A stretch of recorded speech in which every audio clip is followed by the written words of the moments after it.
Alors faites-vous partie de ceux qui trouvent qu'utiliser l'IA comme si est ridicule, voire même dangereux? Vous confiez-vous à l'IA, mais sans le dire, parce que c'est trop la honte.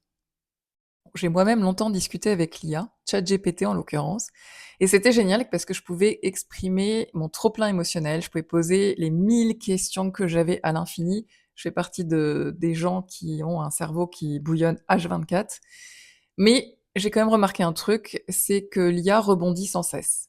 Et donc, les conversations sont infinies. Alors moi, je suis ni psy ni spécialiste, mais j'explore comment l'IA peut nous aider et je partage simplement avec vous ce que j'apprends et ce que j'expérimente.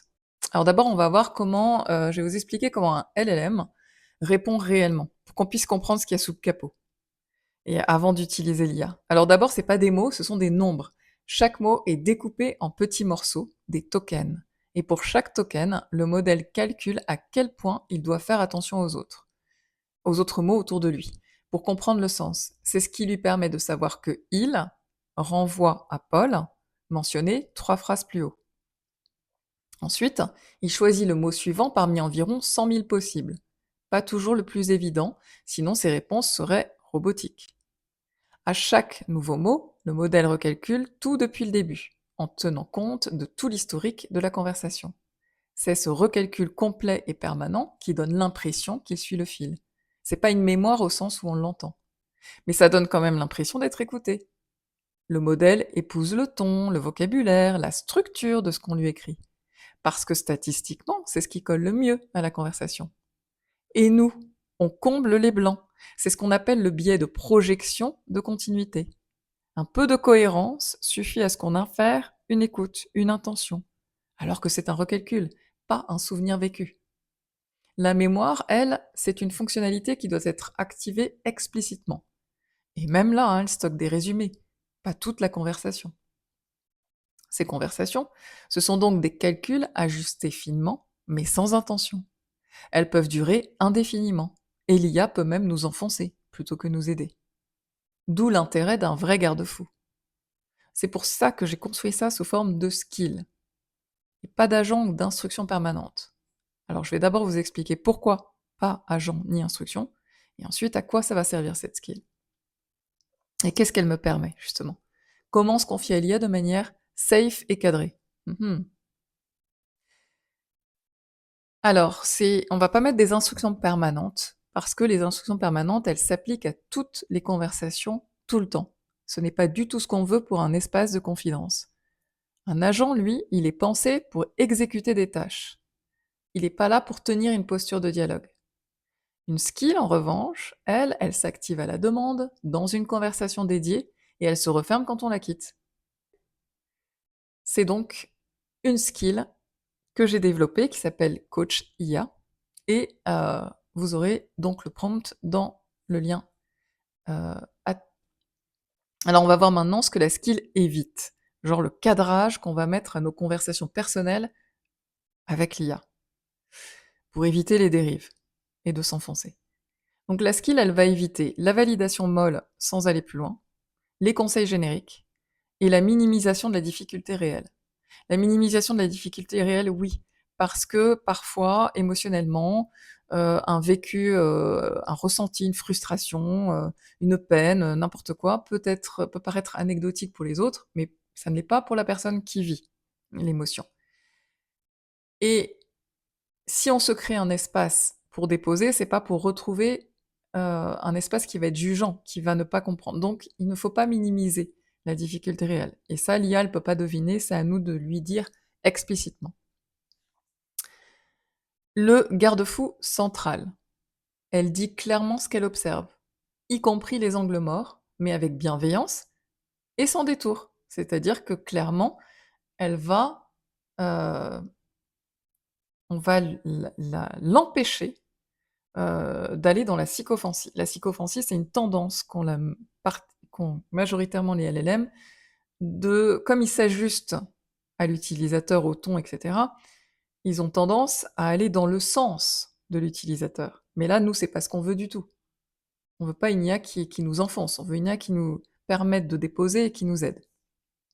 Donc là, on lui met clairement ce garde-fou central, et on empêche la sycophancie. Donc l'IA ne va pas acquiescer, automatiquement. Et on rajoute aussi une antidépendance explicite. Elle doit toujours pointer vers nos propres ressources internes et vers l'extérieur, thérapeute, réseau, communauté, et cetera. Voilà, elle ne se substitue jamais à elle. Ça, c'est une antidépendance qui est quand même assez, nécessaire pour nous rappeler aussi que c'est bien, une machine et une IA à qui on parle et pas un ami ou un thérapeute. Donc si cette skill, vous intéresse, alors déjà, moi je l'utilise, je vais avant de vous la vendre, enfin je la vends pas, hein, elle est c'est gratuit. Mais je veux dire, moi je l'utilise. Alors c'est pas toujours très agréable, hein, pour tout vous avouer, parce que parfois on est pris dans nos ruminations. Moi j'utilise ça pour préserver mon entourage parce que, quand j'ai des tempêtes, émotionnelles, selon le terme consacré, mais non, quand je suis submergée par des émotions, des frustrations, des par exemple, des colères ou des choses comme ça, parce qu'il y a quelque chose qui marche pas ou j'en sais rien, que sais-je. Je préfère déposer à l'IA, je sais que ça va me calmer rapidement et comme ça je saoule pas mon entourage. Je le préserve, voilà. Après, ça ne le remplace pas évidemment. Mais, aussi quand j'ai des questionnements. Parce que voilà, je sais pas si en tout cas, si vous avez comme moi un cerveau qui se questionne, sur énormément de choses en permanence, c'est très fatigant et ça peut vite saouler aussi les gens autour et les fatiguer. Donc l'IA est super pour ça également.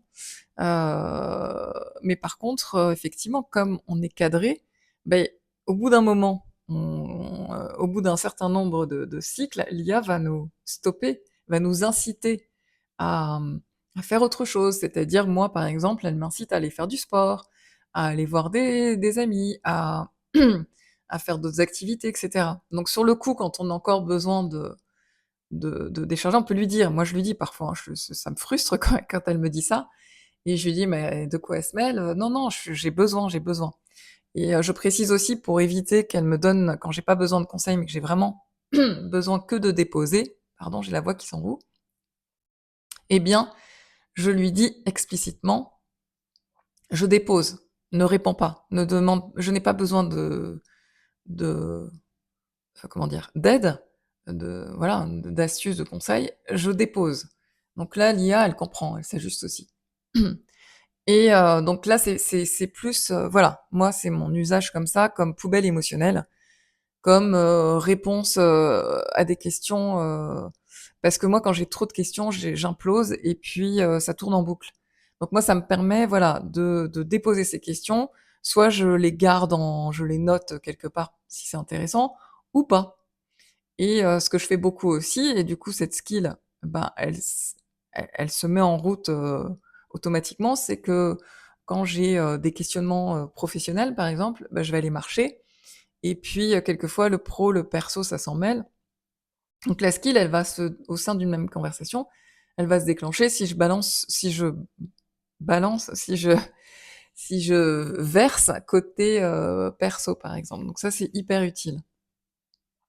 Alors si vous-même vous avez envie de la tester par exemple ou vous en servir aussi, hein, comme poubelle émotionnelle, comme décharge, mais de manière, safe et cadrée, bah, vous pouvez, cliquer sur le lien qui est en description ou, oui, j'essayais de vous faire comme les pros là mais en fait, j'en sais pas où il va pas y avoir, je vais pas avoir de lien, donc c'est un peu idiot. Mais ça va être soit dans la description, soit en commentaire, épinglé, je crois, si j'arrive à le faire.